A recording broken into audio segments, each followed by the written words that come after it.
নর্মদা উৎসস্থল থেকে মোহনা পর্যন্ত সর্বত্রই মহিমাময়। সাধু সন্তের তপভূমি এটি। প্রচলিত বিশ্বাস, তপস্যায় সিদ্ধিলাভ করতে হলে নর্মদা তটই শ্রেষ্ঠ। নর্মদা কিন্তু শুধু নদী নন, প্রাচীনকালের মুনি ঋষিদের দৃষ্টিতে নর্মদা জল রূপের অন্তরালে অখণ্ড চৈতন্য স্বরূপিণী দেবী রূপে সমগ্র বিশ্ব চরাচরে বিরাজ করছেন। পরমেশ্বর শিব সর্বজনের কল্যাণার্থে তার কন্যা নর্মদাকে মর্তে অবতরণ করিয়েছেন। কলিযুগে সমস্ত জীবকুলকে তিনি ত্রাণ করেন। অমরকণ্টক মন্দিরে আপনারা যদি ঘুরতে আসেন তাহলে উপলব্ধি করবেন যে এখানে সব সময় এক প্রশান্তি বিরাজ করছে। এখানে নেই কোনো পাণ্ডাদের দৌরত্ব, শুধু আছে অন্তরের পরমানন্দ। সন্ধ্যাবেলায় এই মন্দিরে মনোমুগ্ধকর পরিবেশ তৈরি হয়। এই এপিসোডে আপনাদের সেটা দেখাবো।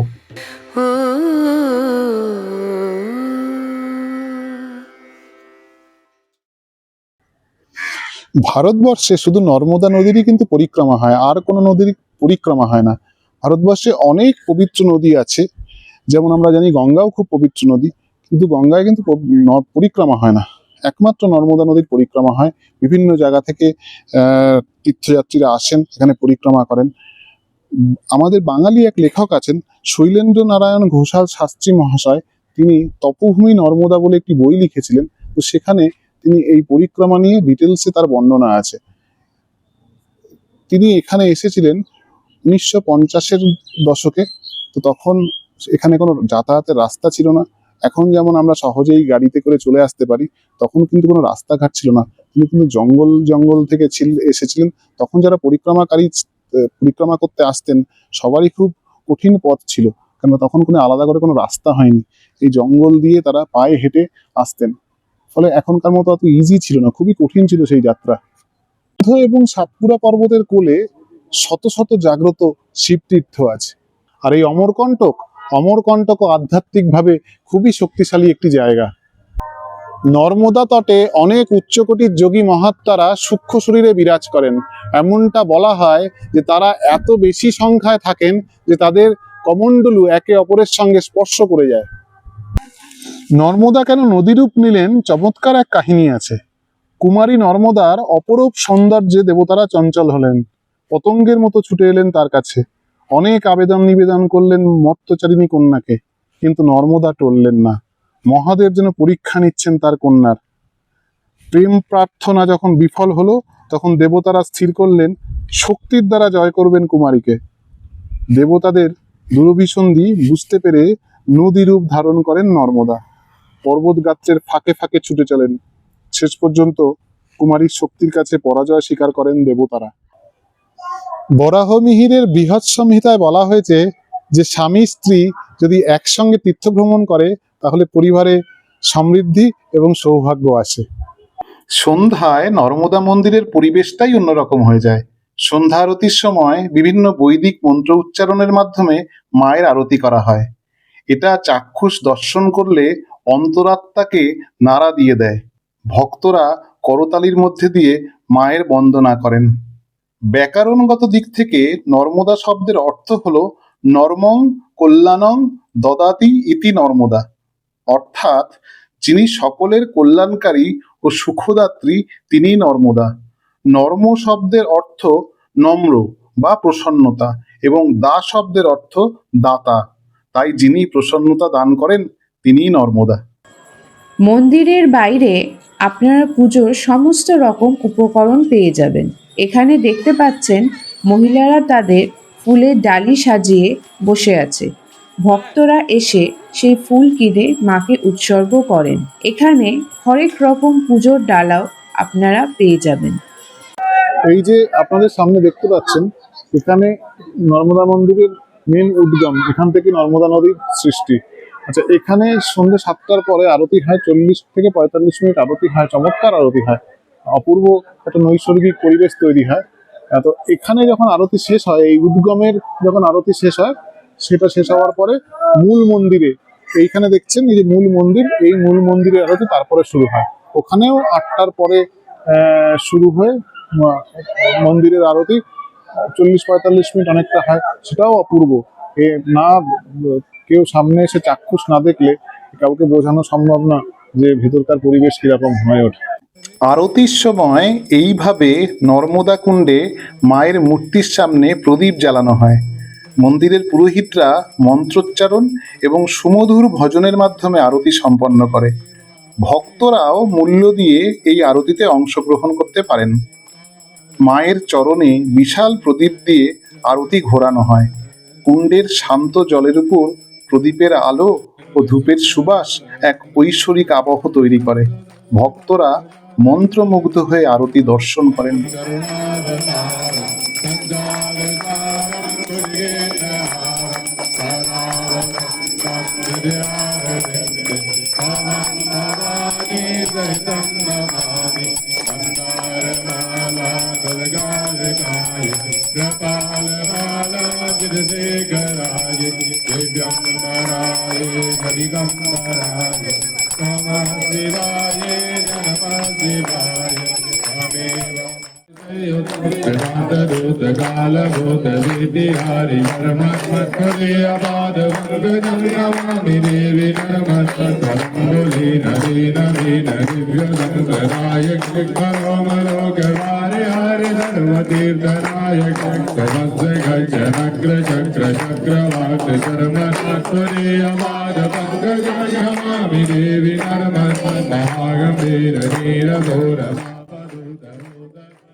প্রতিদিন সন্ধ্যাবেলায় এখানে আরতি হয়। নর্মদা কুণ্ডের সন্ধ্যা আরতি দর্শন এক অপূর্ব আধ্যাত্মিক অভিজ্ঞতা। আরতির মাধ্যমে মা নর্মদার প্রতি শ্রদ্ধা নিবেদন করা হয় এবং সমগ্র বিশ্বের কল্যাণ ও শান্তি কামনা করা হয়।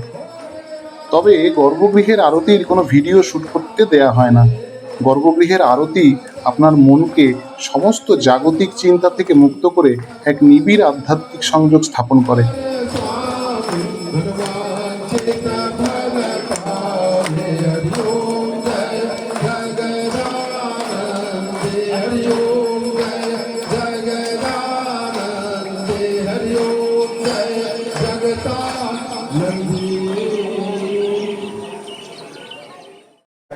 মন্দির কর্তৃপক্ষের সৌজন্যে গর্ভগৃহের কিছু ভিডিওস আমরা পেয়েছি।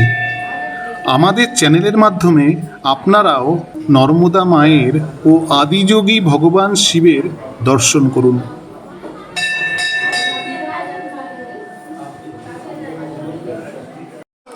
মন্দিরে আমরা পেয়ে গেছিলাম প্রধান পূজারী উমেশ মহারাজজিকে।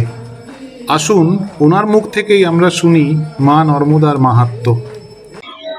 हरि ओम नर्मदे हर माद गंगे हर जटा शंकरे हर ओम नमः पार्वती पतये शिव हर हर महादेव श्रीकांत मातुलो यस्य जननी सर्वमंगला जनक शंकरो देव तम वंदे कुंजराननाम ब्रह्मानंदम परम सुगतम केवलम ज्ञानमूर्तिम द्वंद्वातीतं गगन सदृशं तत्त्वमस्यादिलक्ष्यं एकं नित्यं विमलमचलं सर्वधि साक्षिभूतं भावातीतं त्रिगुणरहितं सद्गुरुं त्वां नमामि। नर्मदायै नमः प्रातर्नर्मदायै नमो नमः नमोस्तु नर्मदे देवी त्राहि मां परमेश्वरी मंगलं भगवान् शम्भुर्मंगलं वृषभध्वजा मंगलं पार्वतीनाथ मंगलाय तनो हर नमः पार्वती पदये हर हर महादेव। मैं पंडित उमेश द्विवेदी बंटी महाराज, मुख्य पुजारी नर्मदा मंदिर अमरकंट। माता नर्मदा की महिमा अनंत है, विशेष है और अतुलनीय है। ये नर्मदा जी का पावन धाम अमरकंटक मैकल पर्वत है, जहाँ से माता नर्मदा का प्रादुर्भाव भगवान शंकर के कंठ से हुआ है।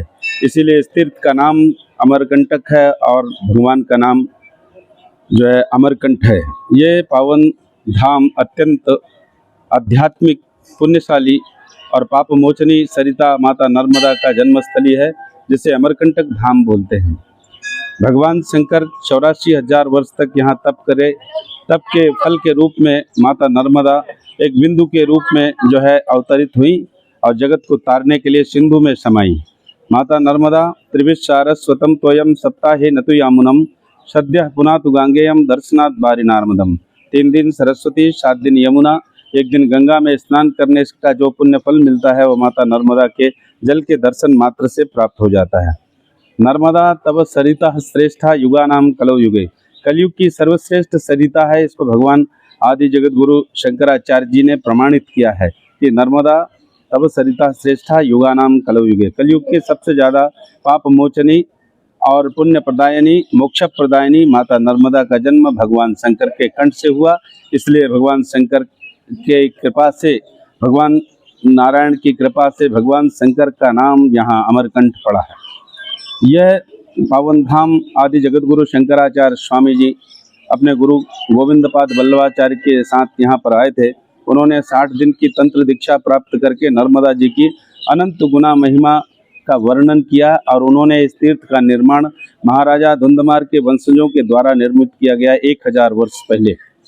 यह पावन सरिता कलौ मलौ गभारिहारि सर्व तीर्थनायकम, कलयुग में समस्त पापों को नष्ट करने के लिए श्रेष्ठ सरिता के रूप में भगवान नारायण के आशीर्वाद से माता नर्मदा गंगा के समान भोग और मोक्ष को प्रदान करती हैं। यह पावन तीर्थ अत्यंत पुण्यशाली, आध्यात्मिक और पावन तीर्थ है, जिसके दर्शन मात्र से व्यक्ति अनंत गुना फल प्राप्त करता है। यह पावन तीर्थ नर्मदा जी की जो महिमा है, उसकी विशेषता यह है कि नर्मदा ही मात्र एक ऐसी सरिता है, ऐसी पावन नदी है जिसकी परिक्रमा का विधान है। उसमें संकल्प क्या है, उद्देश्य क्या है? उद्देश्य है इन्हीं साधारण नेत्रों को परिक्रमा करते समय माता नर्मदा दर्शन दे करके आपकी समस्त अभिष्ट की पूर्ति करते हैं और आपका कल्याण करते हैं और जगत से आपको आनंद प्रदान करके मुक्ति प्रदान करते हैं। माता नर्मदा का जन्म हुआ। जन्मोपरांत ब्रह्मा विष्णु रुद्र ने तीनों ने कहा कि तपः कुरु तपः कुरु तपः कुरु। भगवती ने घोर तप किया तीनों देवताओं का। जब देवता प्रसन्न हुए तो ब्रह्मा जी ने कहा, बेटा वर मांगो, आपने घोर तप किया है, इससे हम अत्यंत प्रसन्न हैं, वर मांगिए। तो ब्रह्मा जी से माता नर्मदा कहती हैं कि अगर आप मेरी तपस्या से प्रसन्न हैं तो मुझे जैसे गंगा अमर हैं, देवता अमर हैं, वैसे अमर होने का वरदान प्रदान करें। ब्रह्मा जी ने एवं मस्तु कहा और नर्मदा जी को अमरता प्रदान करी। भगवान नारायण भी प्रसन्न हुए। उन्होंने कहा, तुम्हारी तपस्या से हम प्रसन्न, वर मांगो। तो नारायण ने नर्मदा जी को वरदान देने के लिए वचन दिया, बोलो वर मांगिए। तो नर्मदा जी ने कहा कि जैसे गंगा महारानी मुक्ति प्रदान करती हैं, वैसे मोक्ष देने का अधिकार मुझे भी प्रदान करिए। एवं मस्तु नारायण ने कहा। नारायण के आशीर्वाद से नर्मदा जी भी ऐसी पावन सरिता है गंगा के समान, जो भोग और मोक्ष दोनों को प्रदान करती हैं। फिर इसके बाद भगवान शंकर ने कहा कि हम तुम्हारी तपस्या से प्रसन्न हैं, तो तुम वर मांगो। तो कहा, हे परमपिता, हे परमेश्वर, हे अमरकंठेश्वर महादेव, अगर आप मेरी तपस्या से प्रसन्न हैं तो मुझे ऐसा वरदान दीजिए जो मातेश्वरी, जगदम्बिका, अंबिका, अर्धांगनी, पार्वती, चंडिका को प्राप्त है। भगवान शंकर ने कहा कि जब तक सनातन संसार है तब तक तुम मेरी कनिष्ठिका यानी मेरी उंगली पकड़ करके हमेशा 6 वर्ष की रहोगी और मेरे साथ रहोगी। इसीलिए नर्मदे हर कहते हैं। नर्मदा जी के साथ भगवान शंकर सदैव रहते हैं। इसलिए नर्मदा जी में पाए जाने वाले समस्त पाषाण पत्थर, वह नर्मदा जी के कंकड़ सभी शंकर हैं। इसलिए शंकर के साक्षात रूप में पाए जाते हैं नर्मदा जी के जल में जो भी पाषाण है, इसलिए नर्मदेश्वर बोलते हैं। नर्मदेश्वर पूजने का अनंत पुण्य फल है। नर्मदेश्वर पूजने से ही व्यक्ति को चारों पुरुषार्थ, अर्थ, धर्म, काम, मोक्ष के फल की प्राप्ति होती है और सदानंद भगवान सदाशिव प्रदान करते हैं। इसलिए कि कलौ चंडी विनायक कलौ देव महेश्वरा, कलयुग में भगवान शंकर का राज्य है, चंडिका महारानी का राज्य है, गणपति का राज्य है। इसलिए जब तक भगवान शंकर को कोई इस कलयुग में नहीं पूजेगा, नारायण उसके ऊपर प्रसन्न नहीं होते। शंकर भजन बिना नर भगति न पावे मोर, इसलिए शंकर जी का पूजन अनिवार्य है। ये पावन धाम अत्यंत पुण्यशाली है। 2 संसार में विशिष्ट पर्वत हैं, मैकल पर्वत और पशुपति पर्वत। ये 2 महान पर्वत हैं। पशुपति पर्वत नेपाल में है और ये मैकल पर्वत अमरकंटक में है, जो अनूपपुर जिले में स्थित है। यह माता नर्मदा का उद्गम स्थानम है। इसकी पूजा, इसकी अर्चा करने से पितृ और देवता सभी प्रसन्न होते हैं। आपकी समस्त अभिष्ट की पूर्ति करते हुए आपके जीवन में मंगल का बरसात, आनंद का प्रदान करते हैं और आपका मंगल करते हैं। नर्मदे हर, आपका मंगल हो, कल्याण हो, सुमस्त। মন্দিরের যে আরতিটা হয় 8:30 থেকে মোটামুটি শুরু হয়, 8:30-8:20 থেকে অপূর্ব আরতি। সেখানে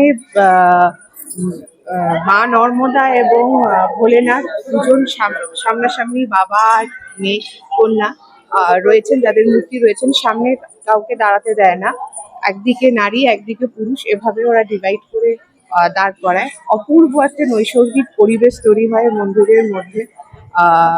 ঘন্টা, ড্রাম, সবার করতালির মধ্যে দিয়ে খুব সুন্দর লাগে, পরিবেশটা খুব সুন্দর হয়ে যায়। অদ্ভুত একটা ভাইব্রেশন তৈরি হয়, এটাই বলতে পারি। যে ওখানে যে যে ধরনের ইনস্ট্রুমেন্ট বাজে, তারপরে সবাই করতালি দিয়ে সেই বিভিন্ন রকম বৈদিক মন্ত্র, আদি শঙ্করাচার্য তৈরি নর্মদা শতকম, একের পর এক স্তোত্র পাঠ হয়। ফলে একটা অদ্ভুত পরিবেশ তৈরি হয়, অদ্ভুত ভাইব্রেশন তৈরি হয়। এ চাক্ষুষ না উপলব্ধি করলে, না দেখলে বলে বোঝানো সম্ভব না। এই অনুভূতি ফিল করতে গেলে আপনাদের আসতে হবে, আপনাদের নর্মদা মন্দিরে আসতে হবে, এসে চাক্ষুষ দেখতে হবে, না হলে ভাষায় বর্ণনা করা সম্ভব নয়। নর্মদা পরিক্রমা করার সময় নর্মদাকে সর্বদা ডান দিকে রেখে এগিয়ে চলতে হয়। সেটা যে অমরকণ্টক থেকেই শুরু করতে হবে তা কিন্তু নয়। নর্মদা তটে যে কোনো জায়গা থেকে শুরু করে পুরো নর্মদাকে ঘুরে আবার স্টার্টিং পয়েন্টে ফিরতে হবে। এর মধ্যে কোনো কারণেই নর্মদাকে ক্রস করা যাবে না। তবে সাধারণত বেশিরভাগ পরিক্রমাকারীরাই অমরকণ্টক বা ওমকারেশ্বর থেকে পরিক্রমা শুরু করেন। পথ আমারে সেই দেখাবে যে আমারে চায়, আমি অভয় মনে ছাড়ব তরি, এই শুধু মোর দায়। মা নর্মদাই বিবিধ রূপে পথ নির্দেশিকা দিয়ে দেবেন, যদি আমাদের লক্ষ্য ঠিক থাকে।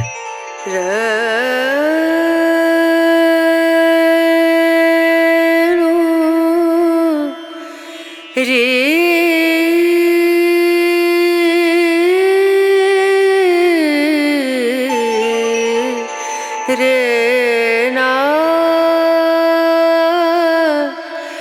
না